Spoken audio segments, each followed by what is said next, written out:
இனி வருகின்ற நாட்கள் உங்களுக்கு நல்லதே நடக்கட்டும். அனைவருக்கும் வணக்கம். நம்ம இன்னைக்கு பார்க்க இருக்கிற ராசி மீன ராசி. மீன ராசி அப்படிங்கிறது ரொம்ப அருமையான ராசி. ஏன்னா குரு பகவானுடைய ஆதிக்கத்தில் பிறந்தவங்க நீர் ராசி என்பதனால ரொம்ப பொறுமையாக இருப்பாங்க. ஒவ்வொரு விஷயத்தையுமே தன்னால் முடியாது, என்னால் செய்ய முடியாது அப்படின்னு விலைக்கு போகவே மாட்டாங்க. என்னால் எல்லாம் பண்ண முடியும், என்னால் இதெல்லாம் செய்ய முடியும் அப்படிங்கிற மாதிரி சொல்லக்கூடியவங்க இந்த மீனராசி என்பவர்கள். எப்போவுமே எனக்கு இது வேணாம் அப்படின்னு ஒதுங்கியே போக மாட்டாங்க. எல்லா விஷயத்தையும் இறங்கி செய்யக்கூடியவங்களாம் இந்த மீனராசி என்பர்கள் இருப்பாங்க. அதே மாதிரி இந்த மீனராசி என்பர்கள் ஒரு விஷயத்தில் இறங்கிட்டாங்க அப்படின்னா அதில் உள்ள பல நுணுக்கங்களை ஆராய்ந்து செயல்படக்கூடியவங்க. என்ன ஒன்று, கொஞ்சம் விளையாட்டுத்தனம் இவங்களுக்கு அதிகமாக இருக்கும். அதே மாதிரி கொஞ்சம் குறும்புத்தனமும் அதிகமாக இருக்கும். இவங்களுக்கு வருகின்ற 7 நாட்களும் எப்படி அமைந்திருக்கு, வருகின்ற 7 நாட்களும் உங்களுக்கு சாதகமாக இருக்கா பாதகமாக இருக்கா, வருகின்ற நாட்களில் உங்களுக்கு கிரகநிலை அமைப்புகள் எப்படி இருக்குது அப்படிங்கிறது எல்லாமே இந்த வீடியோவில் ரொம்ப விளக்கமாக சொல்லியிருக்கோம். நிச்சயமாக இந்த வீடியோ உங்களுக்கு ரொம்பவும் பயனுள்ளதாக இருக்கும். அதனால் வீடியோவை கடைசி வரையிலும் பாருங்கள். நீங்கள் இப்போ தான் ஃபஸ்ட் டைமாக நம்ம சேனலை பார்க்குறதா இருந்தால் நம்ம சேனலை சப்ஸ்கிரைப் பண்ணிவிட்டு கூடவே இருக்கிற பெல் ஐக்கானையும் கிளிக் பண்ணிக்கோங்க. அப்போ தான் நாங்கள் போடுற ஒவ்வொரு வீடியோவுமே உங்களுக்கு நோட்டிஃபிகேஷனாக வரும். நீங்கள் மீனராசி அன்பராக இருந்தால் மறக்காமல் நம்மளுடைய சேனலுக்கு ஒரு லைக் கொடுத்துட்டு, உங்களுடைய உறவுகள் வகையில் அல்லது நண்பர்கள் வகையில் யாராவது மீனராசி அன்பர்கள் இருக்காங்க அப்படின்னா மறக்காமல் இந்த வீடியோவை அவங்களுக்கும் ஷேர் பண்ணி விடுங்க. மீனராசியில் நீங்கள் எந்த நட்சத்திரத்தில் பிறந்தீங்க, உங்களுடைய இஷ்ட தெய்வ பெயர் என்ன, உங்களுடைய குலதெய்வ பெயர் என்ன அப்படிங்கிறத மறக்காமல் எங்களுடைய கமெண்ட் பாக்ஸில் தெரிவிங்க. ஜோதிட ரீதியாக உங்களுக்கு ஏதாவது சந்தேகம் இருக்குது, உங்களுடைய சுய ஜாதகத்தை பார்க்கணும் அப்படின்னா டிஸ்கிரிப்ஷனில் ஜோதிடரோட வாட்ஸ்அப் நம்பர் கொடுக்கப்பட்டிருக்கு. அந்த நம்பருக்கு கால் பண்ணி முன்பதிவு செய்துக்கோங்க. உங்களுடைய சந்தேகங்களுக்கு நல்ல ஒரு தீர்வு கிடைக்கும். இந்த மீனராசி அன்பர்களை பொறுத்தவரையிலும் வருகின்ற நாட்களுடைய கிரகநிலை வைத்து பார்க்கும்போது வருகின்ற நாட்கள் ரொம்ப பொருளாதார ரீதியாக பார்த்திங்கன்னா ஓரளவுக்கு முன்னேற்றமான நாட்களாக அமைந்திருக்கு அப்படின்னே சொல்லலாம். அவ்வப்போது சின்ன சின்ன பிரச்சனைகள் ஏற்பட்டாலும் கூட அதெல்லாம் உடனுக்குடனே சரியாகக்கூடிய ஒரு நாட்களாக வருகின்ற நாட்கள் அமைந்திருக்கு அப்படின்னே சொல்லலாம். வீடு மனை இது மாதிரி ஏதாவது வாங்கக்கூடிய யோகம் இந்த மீனராசி என்பவர்களுக்கு வருகின்ற நாட்களில் அமையும்.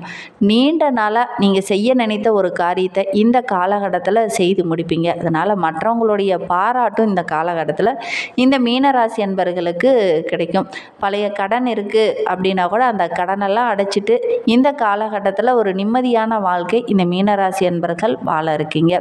வேலைக்கு செல்கிறீங்க அப்படின்னா இந்த காலகட்டத்தில் அலுவலகத்தில் பார்த்திங்கன்னா நல்ல ஒரு பாராட்டு கிடைக்கும். ரொம்ப உற்சாகமாக செயல்படுவீங்க.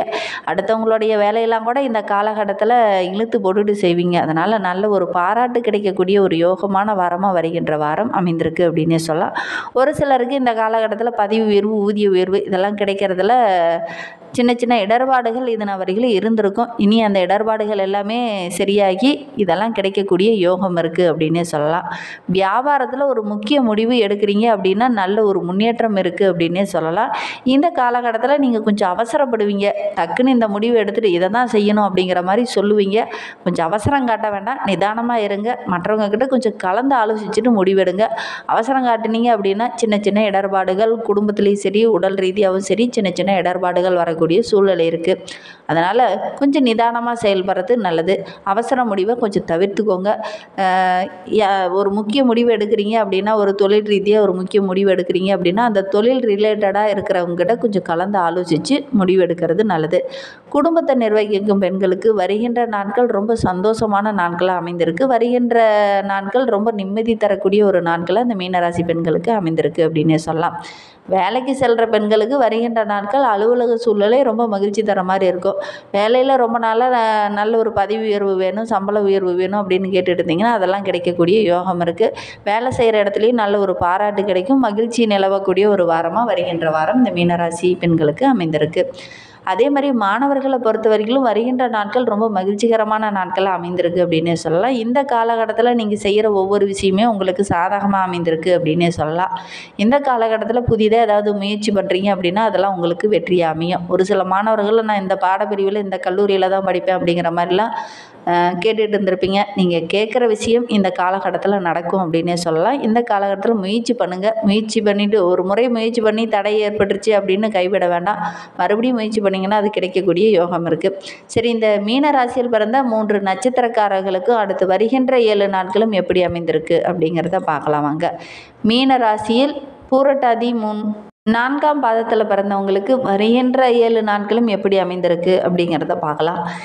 வரையில் இருந்த நெருக்கடிகள் படிப்படியாக குறைய ஆரம்பிக்கும். நினைத்த வேலையெல்லாம் கரெக்டான டைமில் செய்து முடிப்பீங்க. அதனால் மற்றவங்களுடைய பாராட்டும் கிடைக்கும்.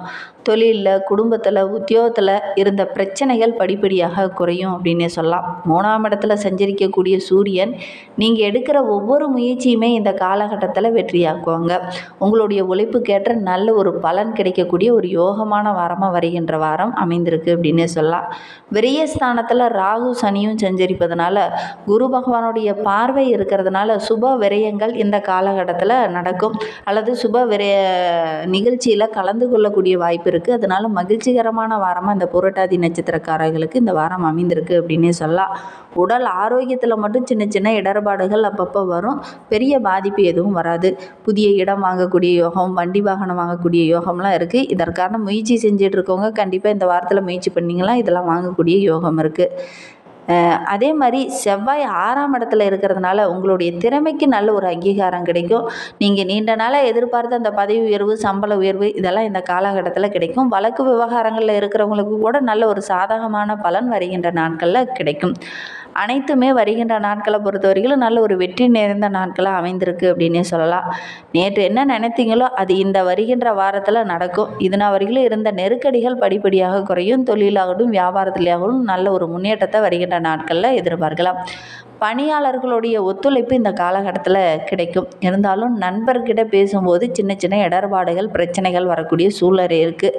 குறிப்பாக பார்த்திங்கன்னா ஜூன் 2 முதல் புதன் உங்களுக்கு சாதகமாக சஞ்சரிக்கிறதுனால உங்களுடைய புத்திசாலித்தனம் ரொம்ப சிறப்பாக இருக்குது அப்படின்னே சொல்லலாம். நீங்கள் முயற்சி செய்கிற ஒவ்வொரு விஷயமே உங்களுக்கு வெற்றியாக அமையும். மாணவர்களை பொறுத்தவரையிலும் படிப்பில் கொஞ்சம் கூடுதலாக கவனம் செலுத்தி படிச்சிங்கன்னா நல்ல ஒரு மதிப்பெண் பெறக்கூடிய யோகம் இருக்குது. குடும்பத்துலேயும் நல்ல ஒரு நிம்மதி கிடைக்கும். இந்த ஜூன் 2 வரைக்கும் சின்ன சின்ன இடர்பாடுகள் வரும். மற்றபடி வருகின்ற நாட்கள் ரொம்ப சிறப்பாக இருக்குது அப்படின்னு சொல்லலாம் இந்த பூரட்டாதி நட்சத்திரக்காரர்களுக்கு. அதே மாதிரி உத்திரட்டாதி நட்சத்திரத்தில் பிறந்தவங்களுக்கு வருகின்ற 7 நாட்களும் எப்படி அமைந்திருக்கு அப்படிங்கிறத பார்க்கலாம். வரையில் இருந்த பிரச்சனைகள் படிப்படியாக குறையும். எதெல்லாம் பிரச்சனையாக இருந்ததோ, எதெல்லாம் உங்களுக்கு நெருக்கடி கொடுத்துட்டு இருந்ததோ அது எல்லாமே உங்களை விட்டு படிப்படியாக விலக ஆரம்பிக்கும். உங்களுடைய வாழ்க்கையில் ஒரு புதிய பாதையை இந்த காலகட்டத்தில் தேர்ந்தெடுப்பீங்க. அந்த புதிய பாதை ரொம்ப பிரகாசமாக இருக்கும். இதனால் சின்ன சின்ன இடர்பாடுகள் அங்கங்கே வந்தாலும் கூட ஓரளவுக்கு மகிழ்ச்சி தரக்கூடிய நாட்களாக வருகின்ற நாட்கள் இந்த உத்திரட்டாதி நட்சத்திரக்காரர்களுக்கு அமைந்திருக்கு அப்படின்னே சொல்லலாம். அதே மாதிரி சத்ரு ஸ்தானத்தில் பார்த்திங்கன்னா கேது உங்களுடைய உடல் ஆரோக்கியத்தில் சின்ன சின்ன பாதிப்பை உண்டு பண்ணுவார். அதனால் கொஞ்சம் கவனமாக இருங்க. ஒவ்வொரு செயல்லையுமே ரொம்ப தெளிவாக செயல்படுவீங்க. அதனால் மறைமுக தொல்லை, மறைமுக பிரச்சனை இது எல்லாமே படிப்படியாக குறையும். ஒவ்வொரு விஷயத்தையுமே ரொம்ப நிதானமாக, நுணுக்கமாக ஆராய்ந்து செயல்படுவீங்க. அதனால் வருகின்ற நாட்கள் ரொம்ப மகிழ்ச்சிகரமான நாட்களாக இந்த உத்திரட்டாதி நட்சத்திரக்காரர்களுக்கு அமைந்திருக்கு.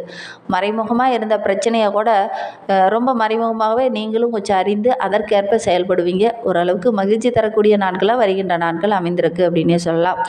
உத்தியோகஸ்தர்களுக்கு பொறுத்தவரையிலும் வரைக்கும் சின்ன சின்ன பிரச்சனைகள் வேலை செய்கிற இடத்துல இருந்திருக்கும். இனி அந்த பிரச்சனைகள் எல்லாமே உங்களுக்கு சாதகமாக முடியிருக்கு அப்படின்னு சொல்லலாம். நல்ல ஒரு செல்வாக்கு உயரும். அதே மாதிரி செவ்வாய் 6ஆம் இடத்துல செஞ்சிருப்பதனால கூட்டாக சேர்ந்து ஒரு தொழில் பண்ணுறீங்க, கூட்டாக சேர்ந்து ஒரு பிஸ்னஸ் பண்ணுறீங்க அப்படின்னா அது எல்லாமே உங்களுக்கு சாதகமாக இருக்குது. கூட்டு தொழில் உங்களுக்கு அமோகமாக இருக்கும். தனியாக செஞ்சீங்க அப்படின்னா சின்ன சின்ன இடர்பாடுகள் வரக்கூடிய சூழ்நிலை இருக்குது. ஒவ்வொரு விஷயத்துலேயும் ரொம்ப தைரியமாகவும் துணிச்சலாகவும் இறங்குவீங்க. அது ஓரளவுக்கு நல்ல ஒரு பலனை பெற்று தந்தாலும் கூட மற்றவங்க மத்தியில் பார்த்திங்கன்னா இது ஆச்சரியப்படுற அளவுக்கு இருக்கும். இவங்களா இந்த வேலையெல்லாம் செஞ்சாங்க அப்படிங்கிற மாதிரி ஆச்சரியப்படுற அளவுக்கு நீங்கள் செயல்படுவீங்க. ராசிக்குள்ளேயே சஞ்சரிக்கக்கூடிய ராகு இந்த காலகட்டத்தில் விரயஸ்தானத்தில் இருக்கிறதுனால செலவுகள் கொஞ்சம் அதிகமாக இருக்கும். அதனால் விரயஸ்தானத்தில் ராகுவோட பார்வை இருக்கிறதுனால வீண் செலவுகள் வரும். அதை மட்டும் கொஞ்சம் கண்ட்ரோலில் வைத்துக்கோங்க. இந்த வீண் செலவுகளை கூட நீங்கள் சுப செலவுகளாக மாற்றிக்க முடியும். வீடு, நிலம் வாங்குறதுக்கான முயற்சியில் ஈடுபட்டீங்க அப்படின்னா அதெல்லாம் உங்களுக்கு சாதகமாக முடியும். 3ஆம் இடத்துல சஞ்சரிக்கக்கூடிய சூரியன் அரசு வழியில் சின்ன சின்ன லாபத்தை உண்டு பண்ணுவார். இழுபறியாக இருந்த வேலையெல்லாம் கூட இந்த காலகட்டத்தில் செய்து முடிப்பீங்க. நல்ல ஒரு பாராட்டு கிடைக்கும். ஜூன் 2ஆம் தேதி முதல் புதன் உங்களுக்கு சாதகமாக இருக்கிறதுனால ஒவ்வொரு விஷயமும் உங்களுக்கு சாதகமாக நாளாகமாக அமைய இருக்குது. இந்த காலகட்டத்தில் இந்த உத்திரட்டாதி நட்சத்திரக்காரங்க குலதெய்வத்தை வழிபடுறது ரொம்பவும் நல்லது. ரேவதி நட்சத்திரத்தில் பிறந்தவங்களுக்கு வருகின்ற 7 நாட்களும் மகிழ்ச்சி தரக்கூடிய நாட்களாக அமைந்திருக்கு அப்படின்னே சொல்லலாம். அரசு வழியில் நீங்கள் முயற்சி செய்கிற ஒவ்வொரு விஷயமே உங்களுக்கு சாதகமாக இருக்குது. 6ஆம் இடத்துல கேது இருக்கிறதுனால உங்களுடைய திறமை இந்த காலகட்டத்தில் வெளிப்படும். உங்களுடைய செல்வாக்கு படிப்படியாக உயரும். இன்னுமே உங்களுடைய வாழ்க்கை ரொம்ப சிறப்பாக இருக்க சங்கர நாராயணரை வழிபட்டுடுவாங்க. உங்களுடைய வாழ்க்கையில் உள்ள பிரச்சனைகள் படிப்படியாக குறையும். இந்த மாதிரி பயனுள்ள தகவலை தொடர்ந்து கேட்க நம்ம சேனலை ஃபாலோ பண்ணுங்கள். தேங்க்யூ.